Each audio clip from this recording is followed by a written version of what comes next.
You're watching BCTV. We're all about Branford.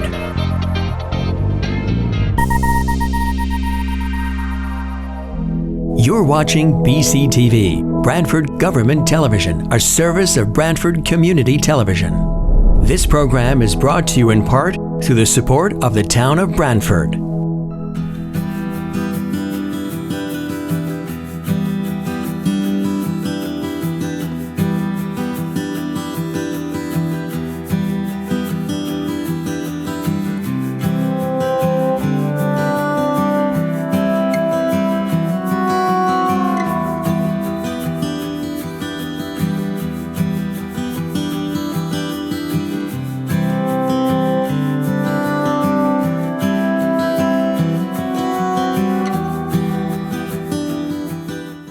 Good evening. My name is Peter Basserman. I am chairman of the Branford Inland Wetlands Commission. I'd like to call the meeting of May 13th to order. It is now 7 o'clock. We are conducting a Zoom meeting under Executive Order 7B. Hopefully we're winding down under those executive orders and we can be meeting in person in the not too distant future. Please mute your microphones if you're not speaking to avoid feedback and providing a good recording for the public to hear. I had cataract surgery today. My eyes are doing some funny things. So I asked Jamie and Abby to keep me honest from misspeaking. First order of business is roll call. And let's see, Commissioner Rose? Here. Commissioner Kraus? Here. Commissioner Sullivan? Commissioner Sullivan here. Commissioner Granalsh? Commissioner Granalsh here. Commissioner Basserman here. Okay, and let's see, we have with us also Abby York. Here.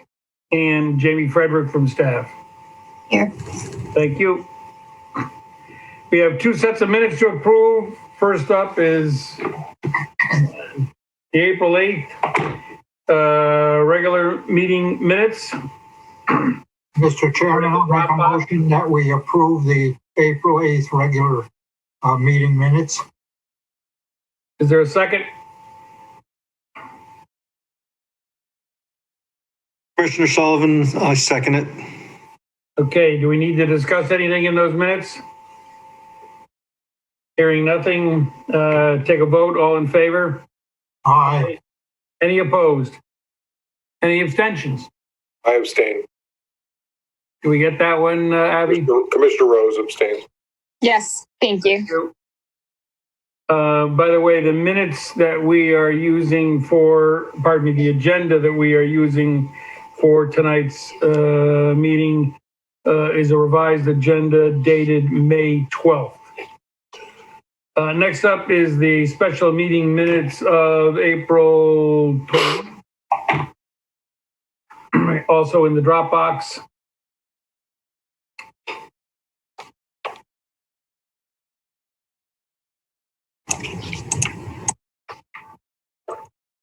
Commissioner Granalsh, I'll make a motion that we approve the special meeting minutes of April 29th, 2021. Thank you, Richard. Is there a second?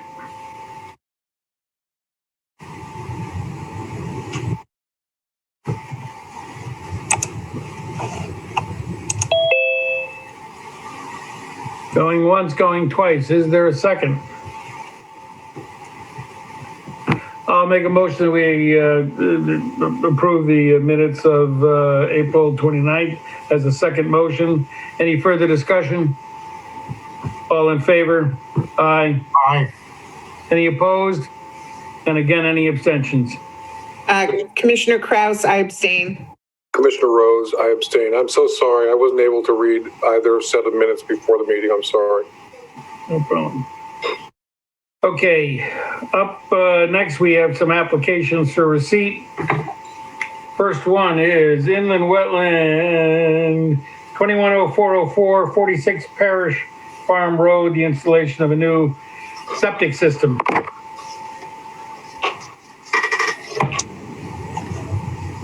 Jamie, you want to frame this for us? Jamie Frederick, in the wetland agent. So I want to say back in November, an application was submitted for this property to build a garage to accommodate having an in-law apartment in the basement, and also relocation of a shed. And it has come up that the septic system on site will have to be enlarged for the accessory structure. The applicant is present tonight and does have his hand raised, so we can hand it over to him momentarily, and I will pull up the site plan. The septic system is a little bit closer to the wetland and obviously more activity than just the garage, so I wanted to bring it to the commission. The commission did allow the garage to be approved administratively, and that's what I have for now. I'll look for the plan to pull that up. And with us this evening for this application is? Mark Reed. Okay. Mr. Reed, would you like to make a few comments? The septic system was approved by the Board of Health, East Shore Health District, and basically we needed to do this for the accessory apartment, the addition of one bedroom in the accessory apartment. The accessory apartment is for my aging 87-year-old mother. So we went and submitted it, and it got approved by the East Shore Health District. We put it on the site plan there with silt barriers all around. The soil that is, if there is extra soil from the installation of the septic system, will be put in the area of the proposed new garage. There will be no grading in that area.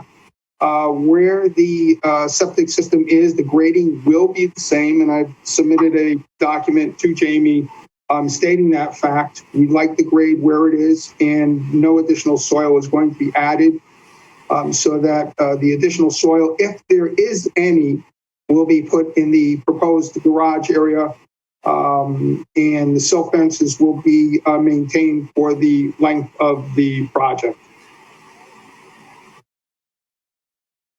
That's about all I have to say right now. This is Commissioner Basserman. Jamie, can you highlight, because I'm having some difficulty making things out, where the wetland line is?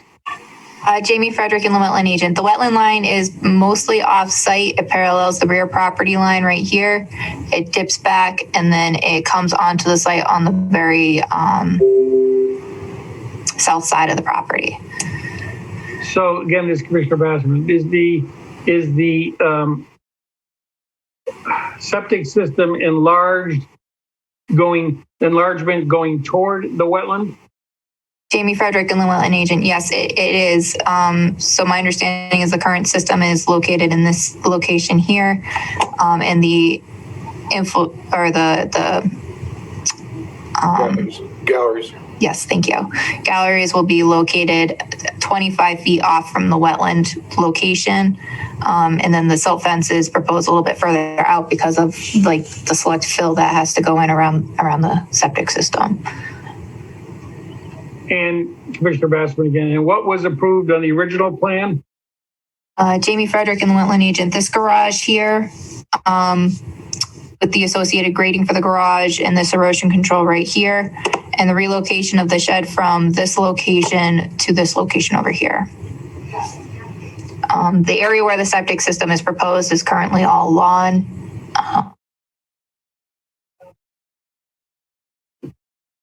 Commissioner Granholm, Jamie, you approved the other changes administratively earlier a few months ago? Jamie Frederick, in the wetland agent. That is correct. After I brought it to the commission for their consideration, to make sure that they were okay with that. There were some additional modifications made after I brought it to the commission.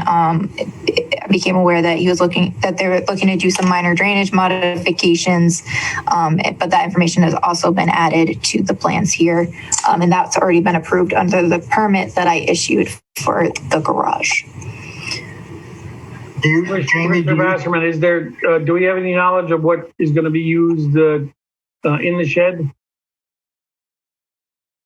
Jamie Frederick and the wetland agent, I believe that the applicant went over that when he did the initial application, which already approved the relocation of the shed. In the kitty corner place on the plot plan? Jamie Frederick and the wetland agent. Yeah, when it was brought to the commission initially, it was a little bit closer to the wetland, and the commission requested that, if possible, move the shed out, possibly at an angle such as he did, Okay. to get it just a little bit further away from the wetland. I believe it was originally 7 feet off of the wetland, and it's now 14 feet. Thank you. I don't have any further questions. I got a sense that Richard's comments about the administrative approval it would seem to make sense to continue the administrative approval process for this change. Does anybody have issue with that? No. Okay. You'll take care of that, Jamie? Jamie Frederick and the wetland agent, yes, I'll talk with the applicant and work on getting a permit out. Thank you. Next up, BRIW 210501 32 Victor Hill Drive, installation of a yard drain and a pipe connection to an existing catch basin. Jamie Frederick in the wetland agent. This is a town project. I actually haven't been out yet. I was made aware of this about 2 days ago, and I suggested that the engineering department fill out the town application form. I'm not sure it's possible a sign off was a better option, but I think that this can be done administratively. Essentially, what's happening is the water coming off of this hill is undermining the curb here in the back of the catch basin. So what they're looking to do is install a yard drain behind the curb to take the water that's currently undermining the curb, fix that. So here's a picture of what's going on. Here's the catch basin. Here you can see that the water's coming in from the back, and they're looking to put a yard drain essentially right here and tie it into the catch basin. It's quite possible that there's wetlands back here on the residential property, but the activity's well away from that, and it definitely seems like something that needs to be addressed. So I was thinking I could approve it administratively, but as it was received and I've not processed it yet, it's on the agenda as an application for receipt. Jamie, this is Commissioner Rose. So they're basically installing a structure to do what the water's already doing. It's going to the catch basin. The new drain and pipe will be doing the same thing, just removing the water from the surface of the lawn. Jamie Frederick and the wetland agent. Yeah, it'll allow the water to get in from behind the curbing rather than coming through and causing the erosion that it's currently causing. Right. And what's the distance from the catch basin to the yard drain? Install 2x2 yard drain with 8-inch pipe connection. From the conversation I had, it was like 5 or 6 feet. Okay. Commissioner Granholz, I don't see any reason that Jamie can't handle that administratively. Anybody feel the contrary? No. Okay. Jamie, I think you know the course of action here. Just so I'm clear with Commissioner Rose's comment, only some of that water is making it to the catch basin, right? So some of it is clearly not getting to the catch basin and remaining in the soil and eroding? Jamie Frederick, inland wetland agent. Yeah, so the yard drain is going to be installed at current grade, and it's just to get rid of any water that's pooling adjacent to the curbing and the roadway so that it properly drains into the street in a manner that won't cause erosion. It's not being installed to like drain any other, any wetlands that may be on the site. Right. Okay. Lastly, in this category, we have inland wetland 210501, 18 Whiting Farm. 18 Whiting Farm Road, installation of the new water service and underground power service to the existing garage. Jamie Frederick, inland wetland agent. This is another application that's for receipt. I believe it was received 2 days ago. I believe it can be done administratively, but as I've not taken a look at it again, it is on the agenda. Let me do a quick screen share. There's an existing structure on the site. It used to have, I believe, a well and a septic system, and they're looking to connect into the water and sewer in the street. Jamie, Jim Preddy, Chris Cole Engineering. If you could put the drawing on the screen, I could probably explain it pretty quickly. Sure. Yeah. Sorry, I'm getting lost. There you go. Good evening, folks. Jim Preddy, Chris Cole Engineering. The main house is the bigger building toward the front. What Jamie's speaking of is the little square building in the back. It's been there for, I don't know, I think 40 years or so. It's always been sort of an in-law apartment. Before the current owner bought it, there was, the previous owner's mother lived there with a caretaker for many years. But there is an existing well and overhead power that goes to that house, it's basically a garage with a 1-bedroom apartment above it. They want to run new power and water service along the lawn area on the left side going down the left side of the driveway and then into the house. There is the man-made pond on the property that's lined with stone on the edge of it, which is why we're here. We just assume that the edge of the pond is wetlands at this point. So we made a submission, an application to Jamie so that we can install the utilities. There is behind the house an existing septic system that will remain. So the only site work here is just putting in the water pipe and the conduit for the power. This Commissioner Rose, Jim, that concrete gallery we see is existing. All the way to the left? Yeah, that's the septic system for that little accessory structure? Yes. Okay.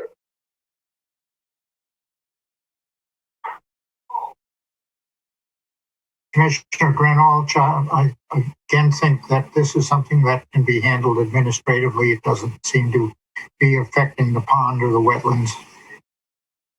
Correct. This is Commissioner Kraus. If that's a motion, I'll second it. Anybody feel differently? No. I would say that we're 3 for 3 on administrative approvals then. All right. Well, that'll clear up, Commissioner Granolch, that'll clear us up for next week or next month because we'll have a busy month with the public hearing. Yes. Yep. All right. So we have a couple applications for review here. Inland Wetland 210302, 37 Bourbon Drive, construction of a new single-family home. Let's see. We're going to table this because we're also talking about Bourbon Drive in the public hearing, which is scheduled to open at our next regularly scheduled meeting, which is June 10th, 2021. Let's see, Inland Wetland 210303, 96, 102, and 104 Stony Creek Road, new single-family home. We talked a little bit about this last time. Is there any new material received, Jamie, that we need to be aware of? Jamie Frederick and the wetland agent. Revised plans have been received that addressed most of the comments that were brought up at the last meeting. We also received a report from the wetland scientist regarding his findings on the low spot as to whether they were wetlands or not, addressing the fact that they were not wetlands. We also received some details on the plantings for the rain garden. We have a list of native plantings that would be suitable for a rain garden and the spacing that should be used for the plantings. I think the only thing that wasn't addressed was the anti-tracking pad didn't get added to the site plan. But there is a detail for the anti-tracking pad, so it's just a matter of having that added. There was one other minor thing that I would like to suggest the commission request regarding clarification on the outlet of this pipe. And that essentially this outlet should have the drainage bypass the rain garden to ensure that the rain garden has the correct capacity for the first inch. And Jim Preddy is present to go over everything. So I'll hand it over to him to do a quick update, and then commissioners can ask any questions. Thank you, Jamie. Jim Preddy, School Engineering. Yeah, as Jamie said, we did present this last meeting. There was a couple of things. Actually, can I share my screen so I can point? Yeah, 1 minute.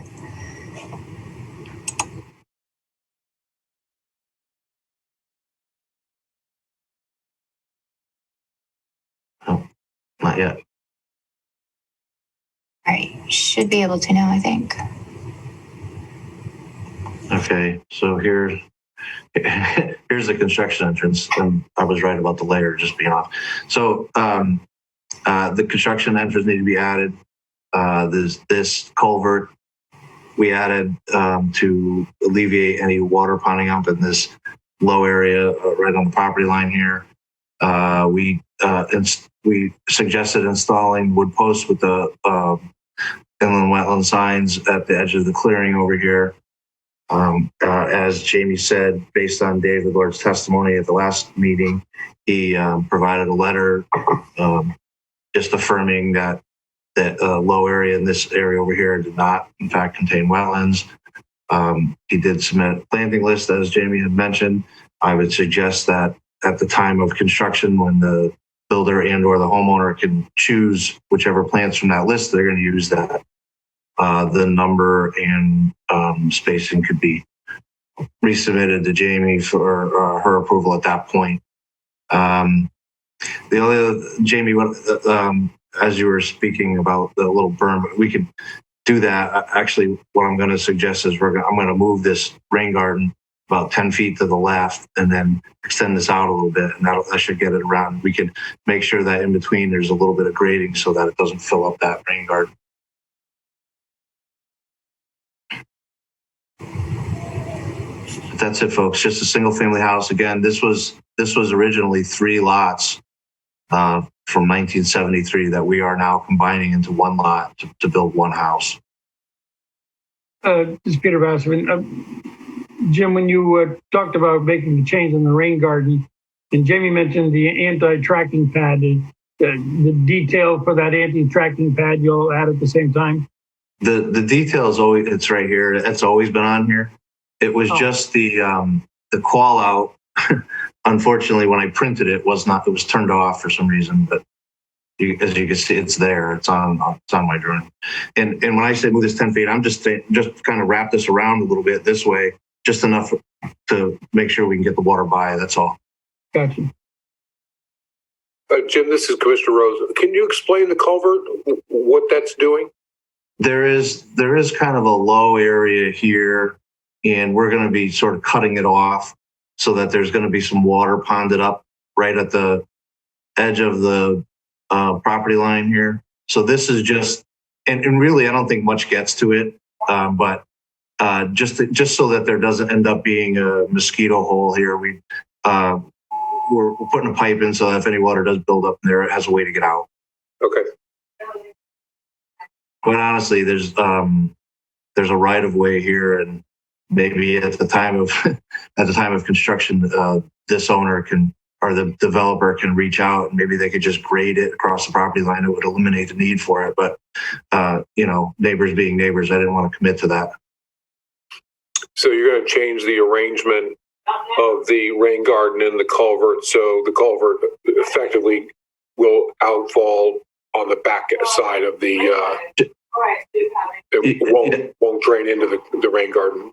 Correct, Jim Preddy again. It's just so that this culvert doesn't fill the rain garden up. That's all. The rain garden is for foundation and gutters only. A roof drain. That's correct. Jamie Frederick and the wetland agent, in doing that modification, would you be changing the limits of disturbance, or would you be able to do it within the existing? Basically, I'd swing it over so that it kind of touches where our clearing limit is on the left side, just to make a little bit of room.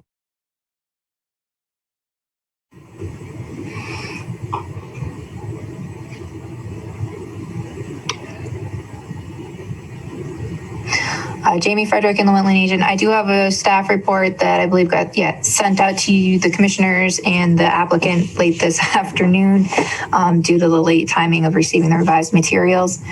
I can pull that up for the commission to look at. If the commission is ready to act on this application tonight, I would suggest also clarifying whether the commission is okay with me reviewing the modification as described by the engineer to the rain garden and pipe outlet locations.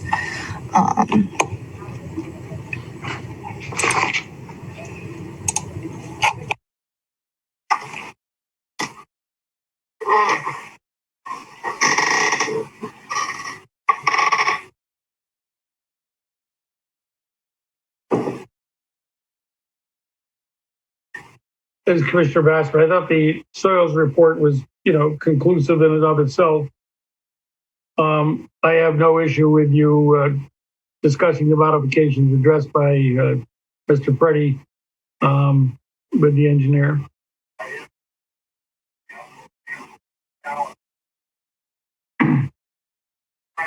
Anybody have any further issues with this particular application and this plan?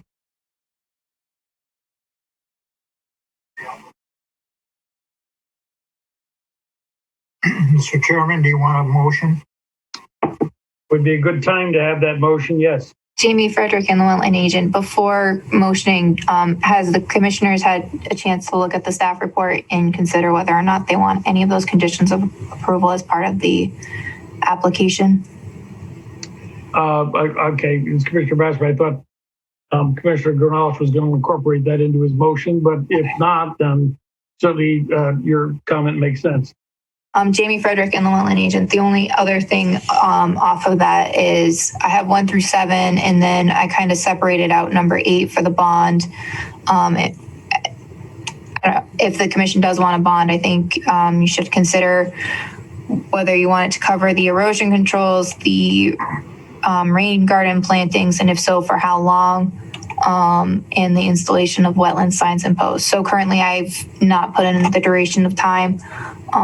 For when mitigation is required, it's 5 years, but there's nothing that requires mitigation on this site. And sometimes the commission reduces the amount of monitoring if they require a bond for that kind of activity to either 2 or 3 years. This Commissioner Rose, is the, and maybe this is, well, Jamie, maybe you know the answer to this, is the,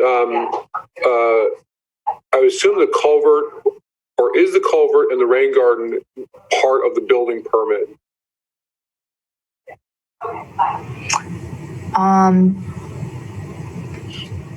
Jamie Frederick and the wetland agent, I don't think either of those items require a building permit, but they would be shown on this. There's going to be a building permit on the building. The rain garden probably is because there is a requirement to take 1 inch of water. Right. I would doubt whether the drain pipe has anything to do with the building permit. And where I was leading with that is, I agree with you, Dick. That was what I thought, because it's servicing the drainage of the foundation in the building. that it's covered in the building permit. So I don't think we need to ask them to bond the construction of that.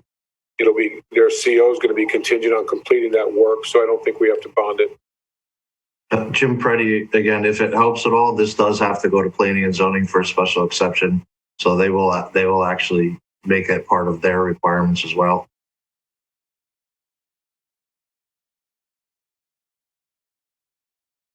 Commissioner Rose, I don't think we need to require bonding for erosion control. It's routine. We have jurisdiction. Certainly with interagency cooperation, if there's a problem with erosion control, we all have the means to deal with it.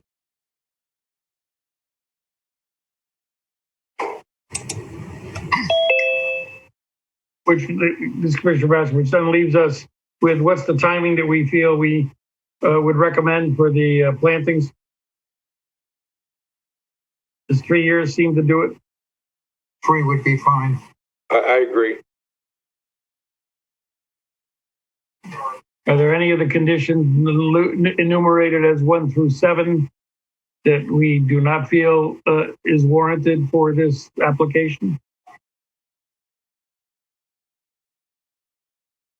Can you just scroll it up to number 1, Jamie? Thank you.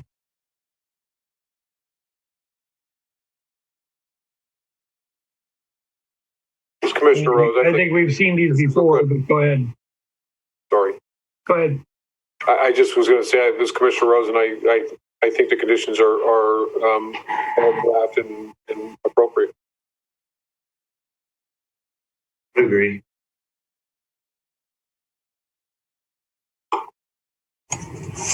So Dick, you want to frame that motion now with all of that good chatter? Commissioner Grenold shall make a motion that IW 21.03.03 for 96, 102, and 104 Stony Creek Road, motion to approve the application and site plan as prepared by Chris Cola Engineering, and that we incorporate in that that they're going, the changes that were discussed on the drainage of movement of the rain garden and extension of the small 8-inch drain pipe, and that we include in the approval the conditions 1 through 7, and that no bond is required. We got number 8 in here too. Yeah, you said no bond is required. That's number 8. Okay. Jamie Frederick and the wetland agent, if somebody can second it and then discussion. This is Commissioner Rose. I second the motion. Yeah, the other thing we didn't address is the planting in the 3-year review. Oh, yeah. I'll amend my motion to indicate that the planting of the rain garden and shall be inspected at the end of the initial growing season and annually thereafter for 3 years, documenting at least 85% survival rate of vegetation. Reports must be submitted to the Inland Wetland Agency for each inspection period, and the Inland Wetland Agent may waive the requirement for a report. If the Inland Wetland Agent has been contacted to conduct the site inspection and finds the planning status to be compliant. Now on what's that inland, and then that there'll be an installation of wetland signs and posts. Yes, that's condition 5 on the document. It is up there. Okay. Yeah. Yes. Just to repeat. Okay. It's Commissioner Rose. I second the amended motion by Commissioner Grenold. Any further discussion? All right, we're going to take a roll call vote on this application. Commissioner Sullivan? Sullivan, aye. Commissioner Kraus, Commissioner Kraus, aye. Commissioner Grinalch, Commissioner Ganal, aye. Commissioner Rose, Commissioner Rose, aye. Commissioner Basserman, aye.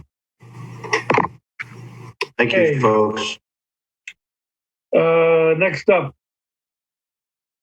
inland wetland, 210401, 4652 and 4555 Alex Warfield Road, installation of freestanding, what is that? Bathroom, building and associated utility work.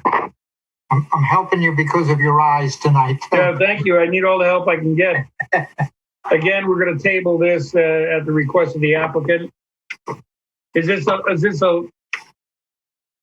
This is the Branford Trolley Museum right? project. Correct, Jamie Frederick and the wetland agent. The applicant's looking at some revisions, and rather than Gotcha. discuss it, they wanted to table it to the next month. Thank you.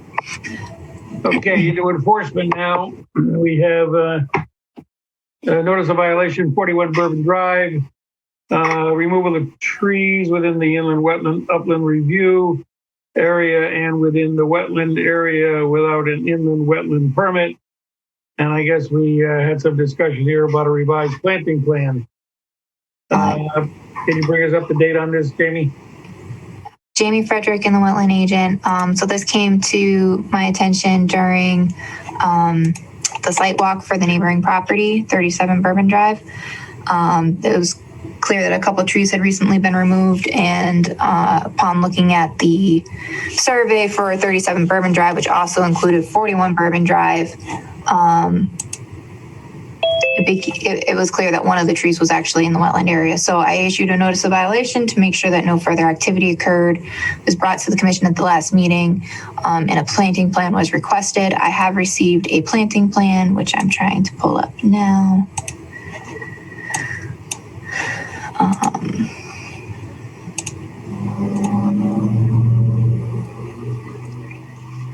So it's kind of, it's a sketch, but I think it's sufficient for the location purposes. So I believe that the homeowner went to the tree company. They had removed the trees and requested the planting plan. After removal of 3 Norway spruce, the client Douglas Bono and Debbie Sorrenti is cut off. At 41 Bourbon Drive in Branford, Connecticut, will replace those trees with 3 weeping willows near pond. Willows thrive near streams and ponds, provide shade. And that was in response to the replacing the function that was removed.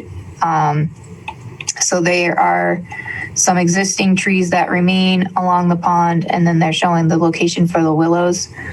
I don't think we have a native weeping willow. I really don't know that much about weeping willows myself. I've tried to request clarification on what type of willows from the arborist, and I haven't received a call back. But I think that the placement of the trees is definitely appropriate for what activity occurred. So does the commission have any questions or comments? Amy, this is Commissioner Rose. So I find this circumstance interesting because we're walking the immediately adjacent property, which is heavily wooded, and we're considering, we're not talking about it tonight, but we're considering a permit that's going to result in all of the clearing happening on the adjacent property. And here we have 3 trees removed, which essentially puts that property in the same condition that we're considering on this adjacent property. And I wonder if a final determination on this property, assuming one that you're entitled to answers to the questions you asked, and you haven't gotten them, so I don't think we should act in any event until you have. But it seems to me that the 2 properties are linked, and I wonder, where is the wetlands line? I mean, we have a pond, so that's an inland water. It's a water course. Is there where is the actual inland wetland line relative to this pond, or is the pond's existence the only thing under our jurisdiction on this property? Jamie Frederick and the wetland agent. I think the two items really need to be considered separate and independent of each other. They are two different situations. One's an undeveloped lot, and one is a developed lot that has already been significantly impacted. And I think kind of need to keep in perspective how this would be impacted in any other, how this would be processed on any other site. The only reason why they're linked is because at one point the property was owned by the same property owner. So we do have a survey that shows both lots on the same survey, but they're not owned by the same property owner anymore. And certainly what one property owner wants to do is independent of the other property owner. But I will pull up the site plan that I'm referencing so that. So on the surface, I agree what you're saying. They're two separate properties. They're not linked. I can't help but just note the irony pointed out by the property owner that over here, he's cut down 3 trees. And over on the next door neighbor's property, they're talking about clearing everything. And we're going to make, so he was pointing out the irony of being made to essentially offset the removal of 3 trees while we're considering next door letting them strip the entire site. So the irony is what caught my attention.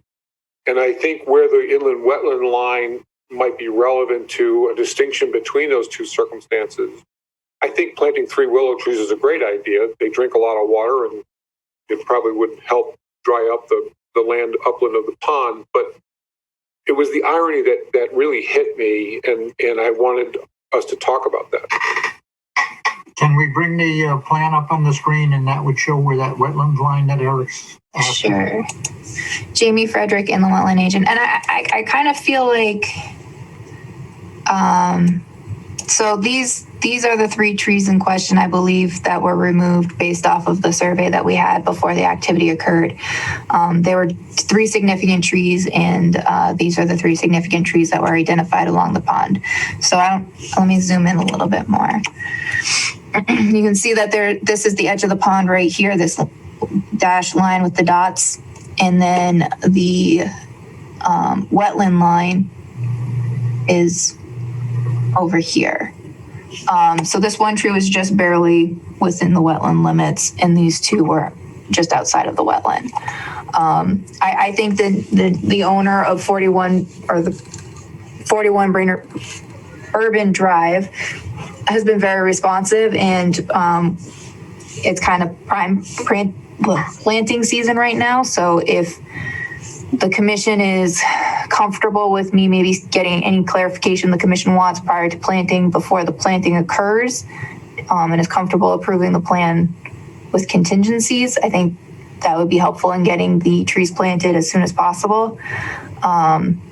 But obviously if the commission has further concerns they want to address before they approve it, then.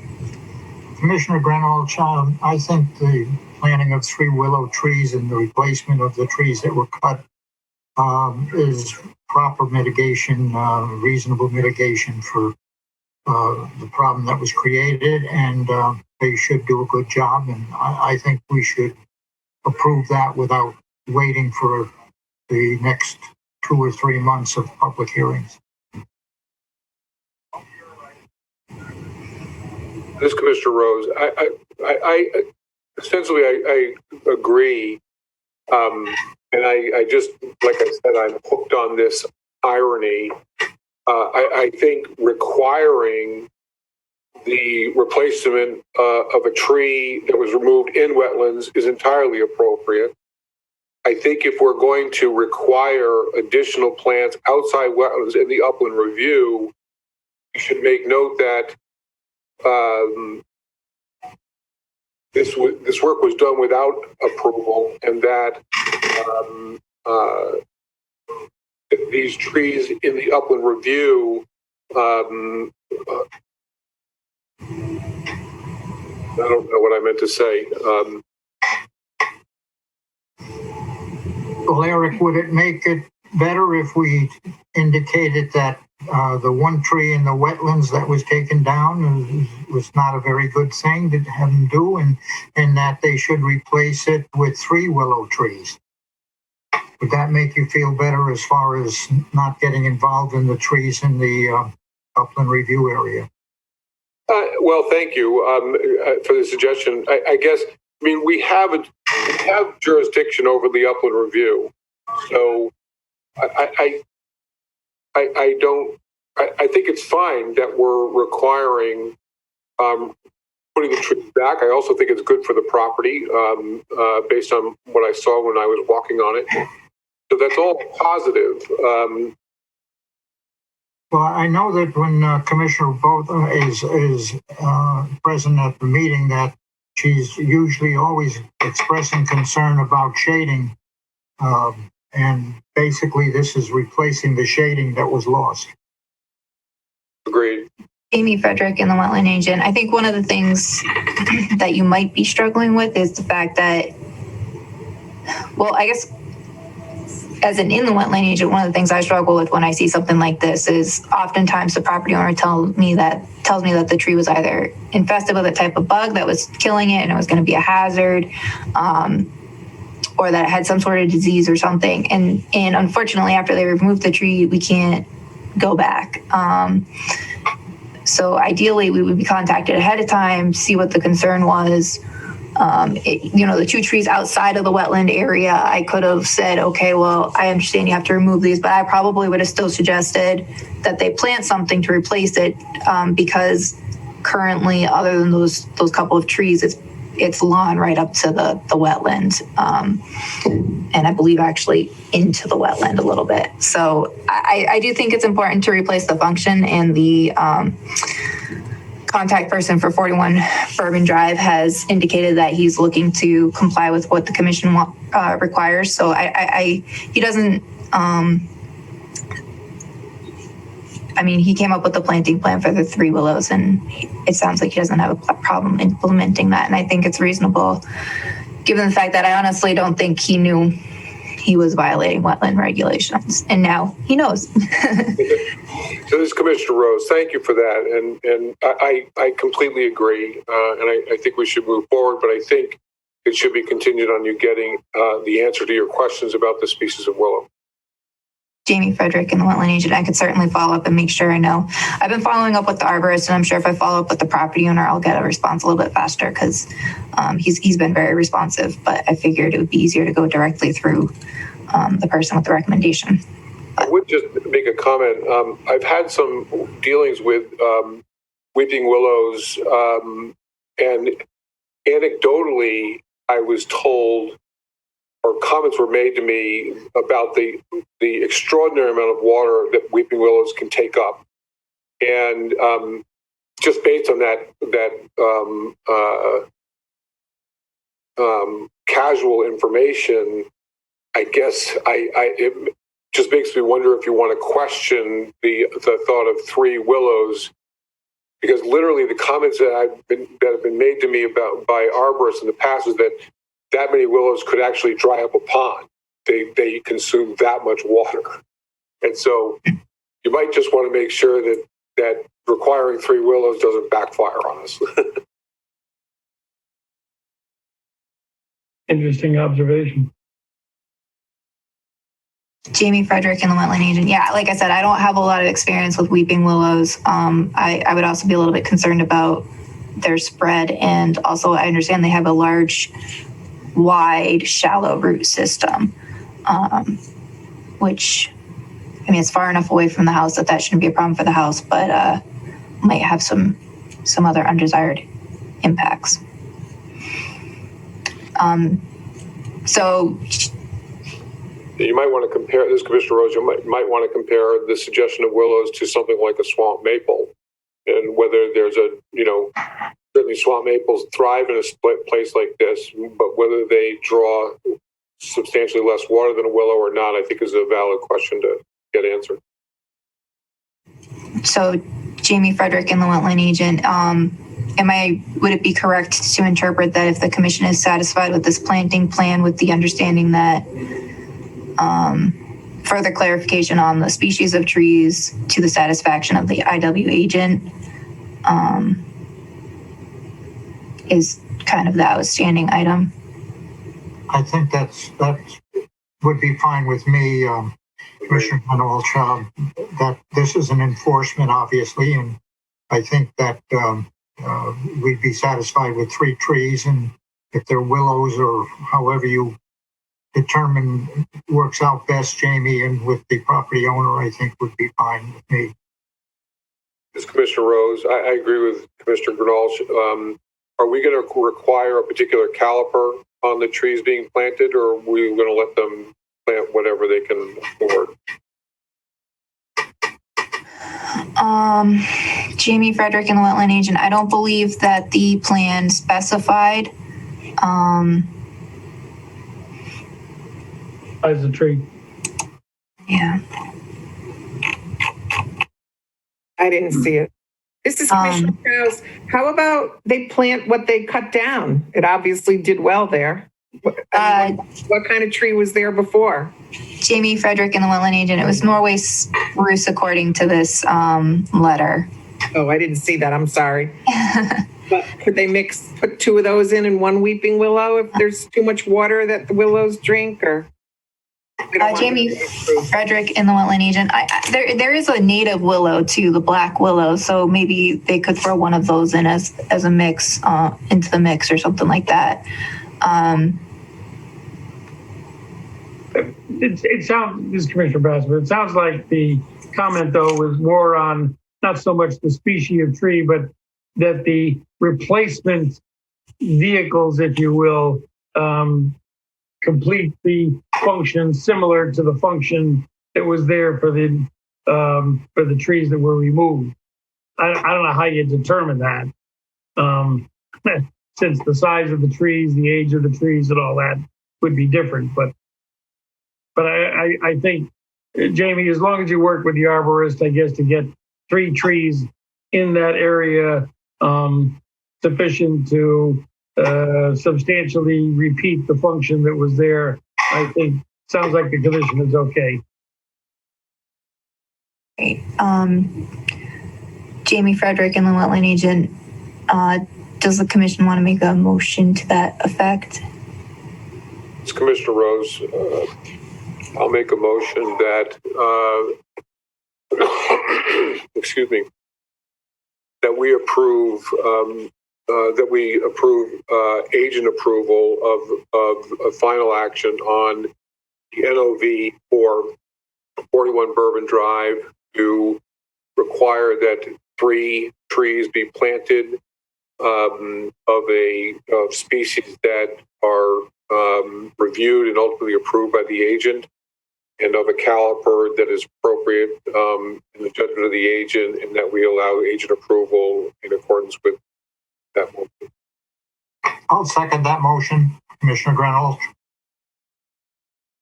Anybody have comment further on this? Roll call vote, Commissioner Krause?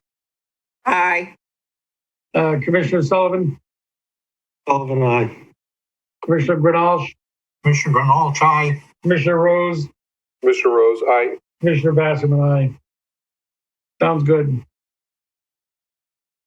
All right, we have Executive Order number 11, the extension of 7B and 7C. Currently set to expire May 22nd, 2021. And the June meeting, and whether in person or virtual will be the format. Jamie? Jamie Frederick and the wetland agent.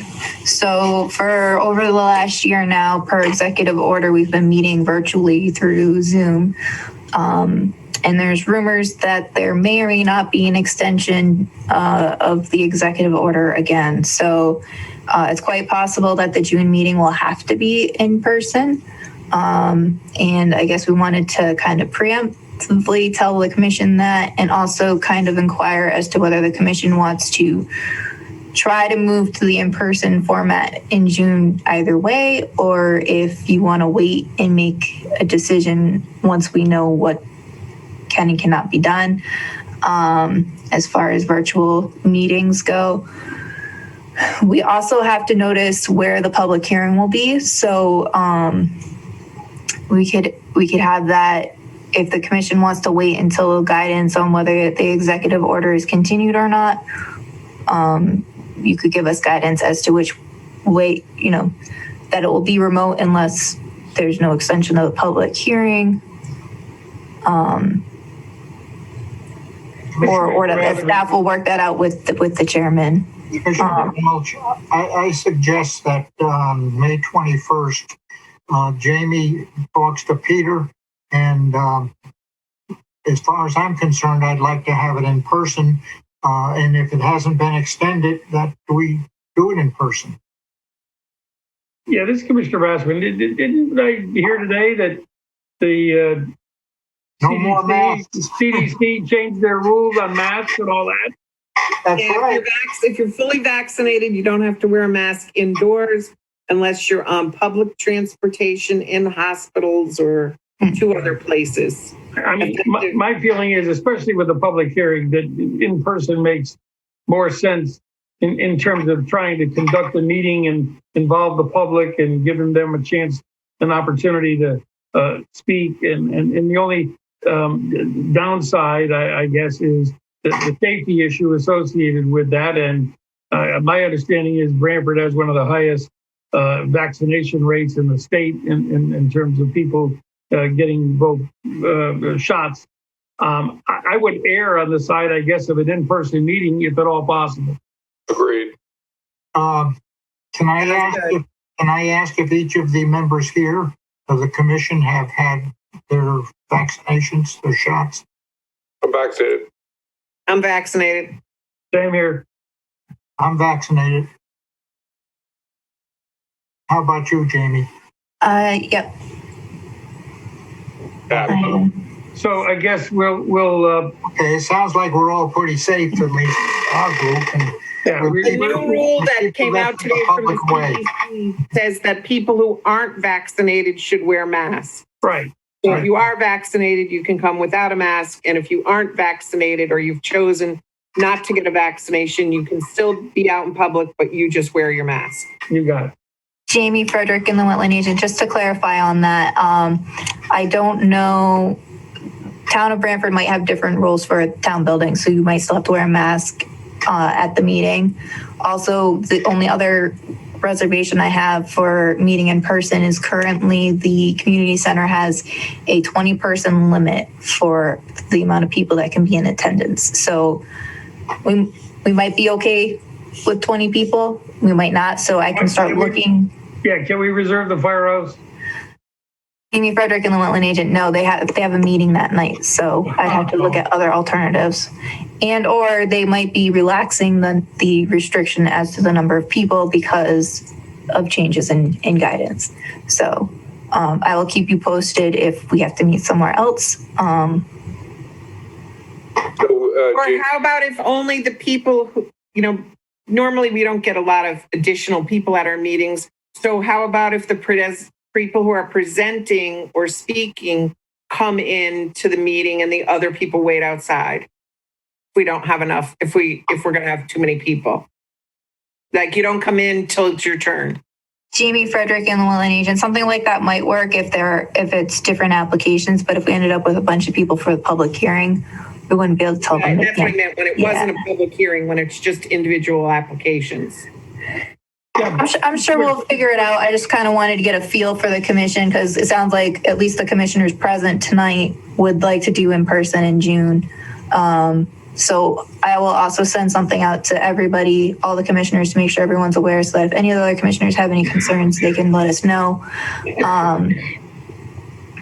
And we'll start looking further into what our options are and probably plan on having the meeting in June in person.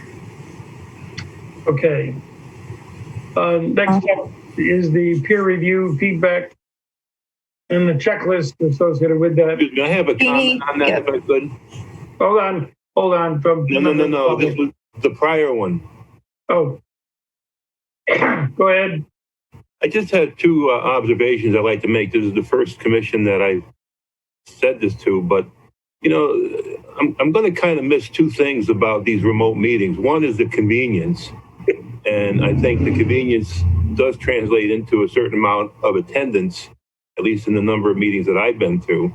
And then secondly, I think the feature of the screen share is really an outstanding thing to have.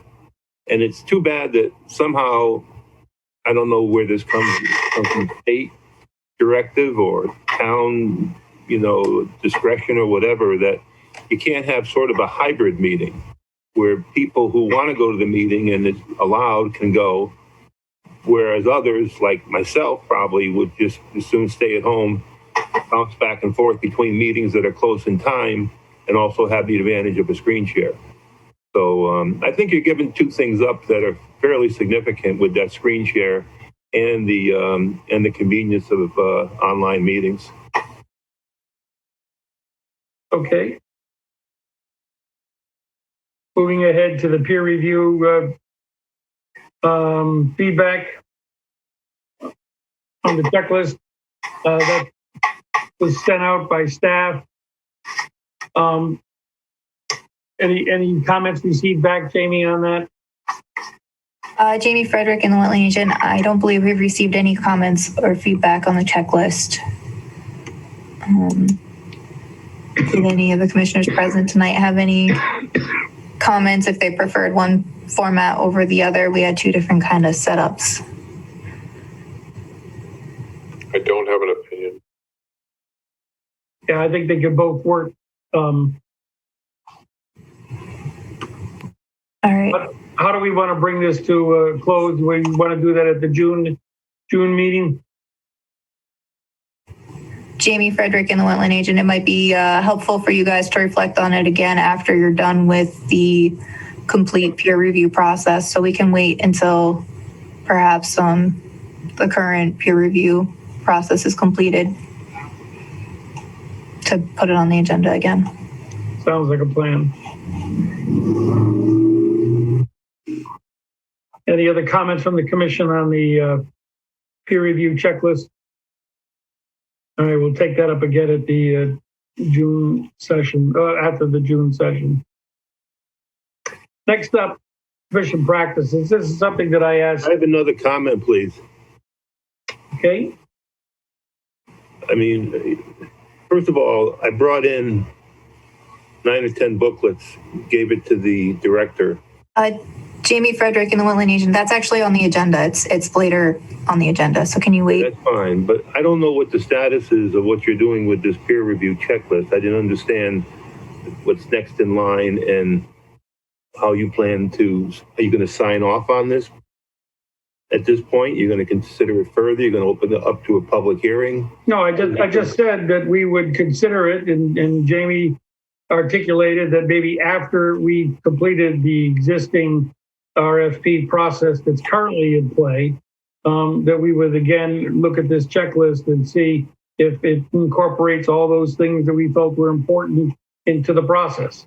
Yeah, well, again, and I'm sincere when I say this. I'm not looking to, create a big scene here, but the checklist is, I would say, about a third of what you should be looking at. 2/3 of it should be how the process and the procedure of a peer review is conducted and how much input a given staff member has and what happens between, information that's given to the staff member. I mean, you read those booklets I gave you and you will see, in my opinion, and I'm sure you understand it's somewhat biased, but I also think it's extremely accurate. I think that's probably got to be the most dishonest and corrupt, abuse of power in a Branford Regulatory Commission ever. And, I understand the chairman says he wants to restore public trust in the peer review and all this. Well, you're not going to do it with just a checklist saying what should be on the peer review. You're going to do it with the process and what happens when you have, quite frankly, two dishonest people, one being the chairman, one being the director, that are going to take this and do with it what they want. I mean, I'm not making this stuff up. You know it happened. And it's all right there in black and white. You can see the peer review. You can see the director's handwritten comments all over it.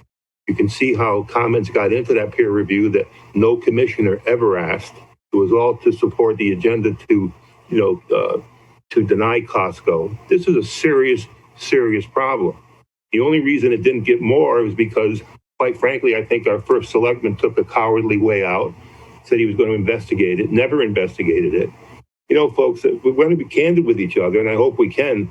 You got a serious problem with how peer reviews are handled in this town, at least that one in particular. If you're going to address remedying the issue, you better start with the process and the procedure. What's inside is secondary. And we have that in currently going on in a real live case. So we're going to obviously have to review not only the items that are in this checklist that are already been articulated, but also as we experience this RFP process in the existing application, reflect on that when we bring together all those things that are important for a peer review. So I'd like to move on at this point. Well, I'd like to ask a question. So in other words, you're saying that you have an ongoing peer review that is going to give you an indication of how a peer review should ideally be conducted. Commissioner Granholz, I think what we're trying to talk about, yes, process and all. We're talking about thing that happened in the past with a commission. This is a different commission, and I think the answer to the whole thing is the integrity of the members of the commission. And I know how I feel personally, and I think that I feel pretty confident that most or all the members of this commission are going to uphold proper ethical standards. Well, with all respect, I think that should be the end of our discussion on this matter now. Actually, I disagree, because you've got to put fail-safes in the process that no matter who is doing the peer review, there are certain stopgaps or certain procedures that somebody cannot circumvent. I don't think you can rely on just the integrity of a commissioner or a staff member. That's asking too much. You've got to put certain things. I mean, the problem in before, with all respect, Mr. Granholz, was that there was way too much room to maneuver, and nobody was watching. So if you're saying to me now, well, we're all stand-up people, we'll take care of this. We have integrity. Well, says who? Well, what we're really saying is that this isn't on our agenda. It is, in fact, on our future agenda in our radar, and there's an appropriate time for it. This isn't it, because we're neither going to develop that process or discuss it now. You made your point, and we're all aware of. I personally was asked to serve on this commission because of the history that you're talking about. So I'm very sensitive to it. Okay. But the time will come in the future, but it's not now or tonight. With all respect, Commissioner, I didn't ask you to solve it tonight. Understood. I just asked you to be aware of it. I asked you to be aware of it. And then when Mr. Granholz said he thinks it's going to take care of itself, I had to say, I don't think so. And that's all I said. Understood. We're aware. Okay. Commission practices. This is something that I asked the staff to put on the agenda. One of the things that clearly learned to do in the business world, was periodically you reflect on what you've done against some criteria to determine, how did you fare over some period of time based on some criteria that you set that was important. And I wonder if we need to have some criteria, subjective criteria, that we look at from time to time as kind of a measure of how are we doing in doing our jobs. And for instance, the amount of wetland filled. Is that something that we should take a look at a macro basis periodically to say, has this commission fulfilled its statutory obligation in protecting the environment and protecting things in accordance with the statutes that we have been handed. And we get so detail oriented in the individual application that from time to time, in my mind, it's important to reflect on this in a more macro basis. And I don't know what those measures are. Maybe wetland filling is not the right measure, but there ought to be some few measurements that we look at from time to time and grade ourselves, if you will, as to how are we doing against our obligation. And I don't know how other commission members feel about that. Again, this is not something we're going to resolve in a meeting or two, but we need to start thinking, I think, about the kinds of measures that we might use to verify the responsibilities that we have and how we're doing against those responsibilities. And I don't know if there's any comment from other commissioners about their feeling along that line or not. This Commissioner Rose, as you said, and I don't either have an opinion on how we might measure our performance. It would be interesting, however, to have an occasional repeating meeting in which staff can give us feedback on how past approvals went, problems that came up, conflicts that occurred that we didn't anticipate, things we thought were good that turned out to be bad. That would be certainly very useful information for us to assimilate since we approved it, and it would be interesting to look back that way, but in addition to a abstract review of our practices, really examining what did we do and how well did it go according to staff's personal interaction.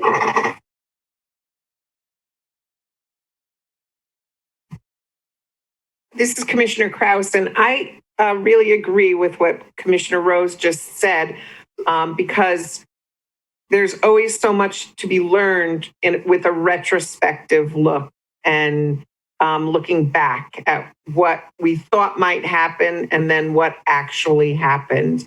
And I think we can all think of projects that we thought were going to go one way, and we drive around town and see that they've actually taken a little bit different direction than what we thought they were going to take based on what we heard presented to us.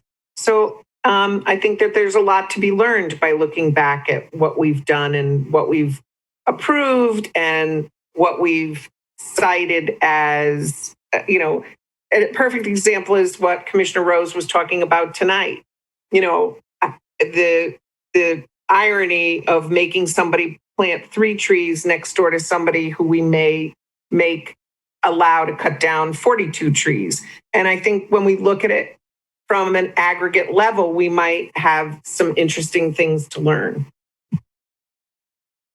This Commissioner Rose, I would also add to that specifically, to the extent that litigation occurs and gets completed, once it's completed, looking at that litigation and understanding specifically what role we had in causing it, or whether we had a role in causing it, or what could we do differently that might have helped prevent it.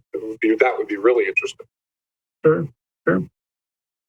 Back to Commissioner Rose's comment on the Bourbon driveway. If we had to look at that permit from a new, fresh beginning, would we not allow as many trees to have been toppled in that application as we allowed if we were to do it all over again? Clearly, I think there's other sites where it's been clear cut, where maybe the learning experience as we reflect on those is we need to put in place in our regulations something that doesn't allow for clear cutting over some extended period of time with no activity. And it's those kinds of things, I think, that to the point that it is a retrospective look, that we need to take the time to do that, because so often we get caught up in the new applications. We don't have time for that rearview mirror approach. Jamie Frederick in the Wetland Agent, just to add to that real quick, I think it's also important for commissioners to be able to share with staff anything that they've seen that, that maybe didn't go the way you thought it would, or that you think could maybe be improved upon, because you guys see things a little bit differently than we do. And certainly if there's things that you're concerned about, it would be helpful for us to know to help create mechanisms to address those potential issues in the future. So I think that obviously staff has a lot they can report back to the commission, but I think the commissioners also have a lot of important feedback that would be helpful in the process as well.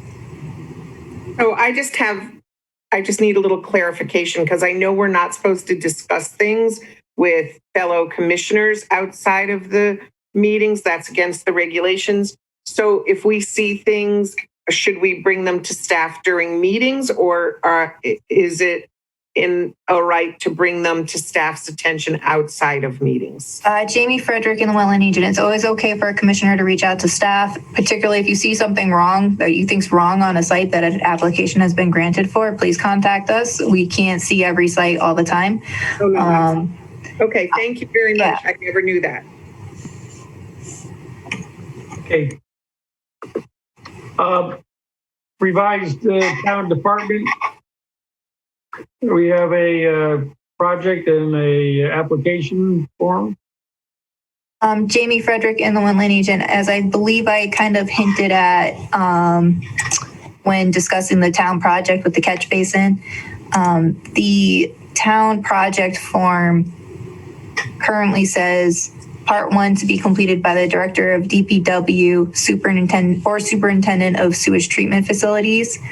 And I want to amend it so that it has a couple of other titles in there. So the proposed amendment would be to be completed by Director of DPW, Highway Supervisor, Superintendent of Sewage Treatment Facilities, Town Engineer, or Assistant Town Engineer. Because those are the standard parties that I can think of that would typically fill out this form.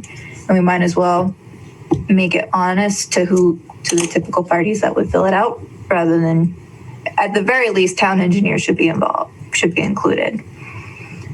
Because it usually is the town engineer that fills this out.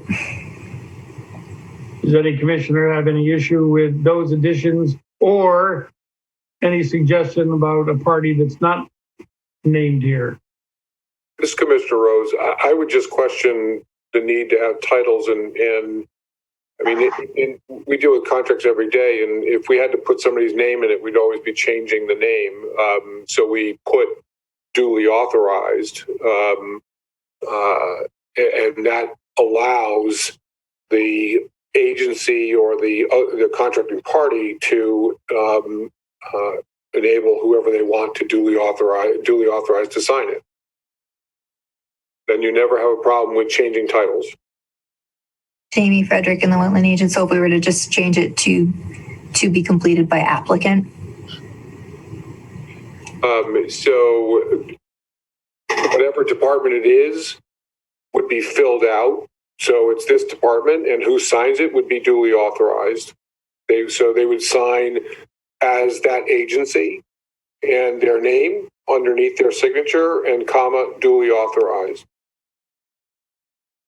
This is Commissioner Bassman. I guess the only question I have, Commissioner Rose, is the listing of the titles suggests that all of those people listed after it says Part 1 are duly authorized folk. However, those people became or become duly authorized.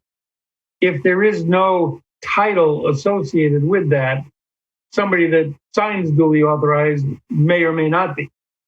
Well, in the case of private contracting, it becomes the duty of the contracting party to have whatever their internal process is to select the duly authorized person. That's their problem. So you may want these 5 titles, but unless the person with that title is in the office, no one else in the office can sign. So that can be a problem, where if it's duly authorized, that agency can have their own internal process for deciding who's duly authorized in the absence of whoever's in charge. And that person can sign duly authorized. And on that given day, that person is committing that agency. And it works under the law. I think it could work here and avoid, just pigeonholing certain people. Jamie Frederick and the Wetland Agent. So we could change it to, is the town department project application form. So we could change it to part 1 to be completed by town department proposing project, and then have department, something that's fill-inable, and then duly authorized agent and title. At the bottom where the signature is, above the signature line, you would provide for a space to fill in by hand which department is making the application, so that you are then identifying the person signing for that department. And so it would end up saying, highway department, and then it would say by signature line. And then under that, they would fill in the name of that person, comma, duly authorized.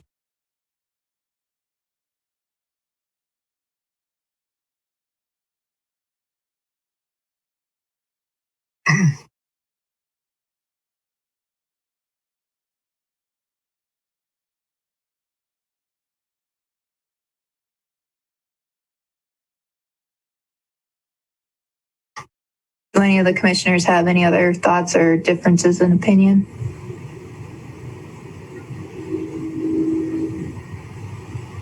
And then my follow-up question. Sounds like that could work, Jamie. Does the commission want to see it again after we make those changes before we put it into circulation? I do not. I can, Jamie, I can send you an example from a contract so you see the signature block, just in case it's not clear what I said. Jamie Frederick and the Wetland Agent. I think I am, but I do like how that also would clearly indicate what department is actually submitting the application, because years down the road, somebody's not going to know who Jennifer Aquino was necessarily. No, Commissioner Greenwald, I think it's extremely important that the application indicates which department is requesting it. So, does any commissioner want to see this again? Jamie Frederick and the Wetland Agent, what we can do is we can just email it out to everybody, and you can just email Abby back directly if you have any comments, and we'll just say FYI. And if we don't hear anything back in a couple of days, we'll just say, we'll assume that it's good to go. Great. Good. Okay, we have a couple agent approvals. Jamie, you're up. Jamie Frederick and the Wetland Agent, IW 210403 22 Beechwood Road, restoration of August 2020 storm damaged backyard with native pollinator species to help support new beehives. I was contacted by the property owner. He was interested in putting in a pollinator garden and some beehives on his property. I went out to the site, and it was clear that he had a couple of trees removed resulting from the storm damage that we had last summer. It wasn't really clear to what extent because of the stumps were ground, but it was within what was partially a lawn area. I had him conduct a wetland delineation just to make sure all the activity was outside of the wetland, and it was. And so I reviewed and processed it administratively, because I figured the sooner he could get everything finalized, the more stable and well off the site would be.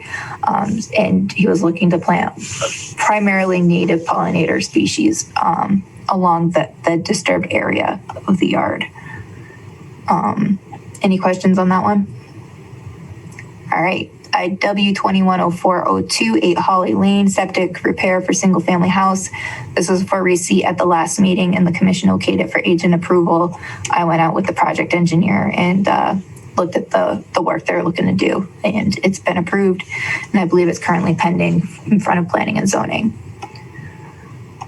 Want me to run through the rest of the agenda for you, Peter, real quick? Please do. Correspondence and announcements, IWWC Regulation Fee Revision Subcommittee. Last meeting was 4/29/2021.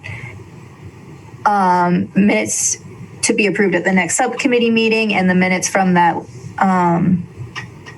last meeting are available to the full commission in the Dropbox.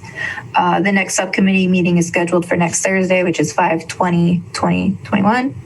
And then B is correspondence from Wayne Cook. As Wayne Cook mentioned earlier in the meeting, he has dropped off books for the commissioners at the IW office. We have not mailed them out yet because they were received, I believe, earlier this week. They're available in the Inland Wetland office if any of the commissioners want to stop by and pick it up. If you would prefer to have your copy mailed to you, please let us know, and we can work on mailing it out with the next round of commissioner packets.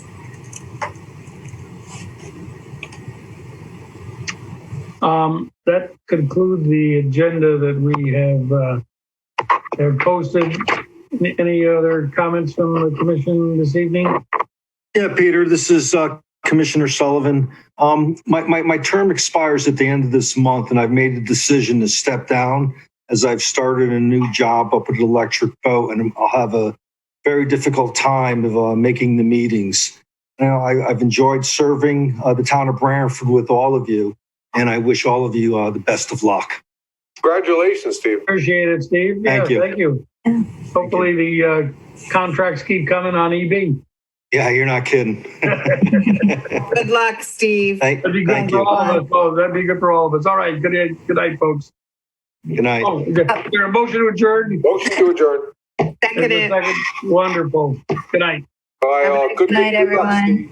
Good luck, Steve. Thank you. Good night.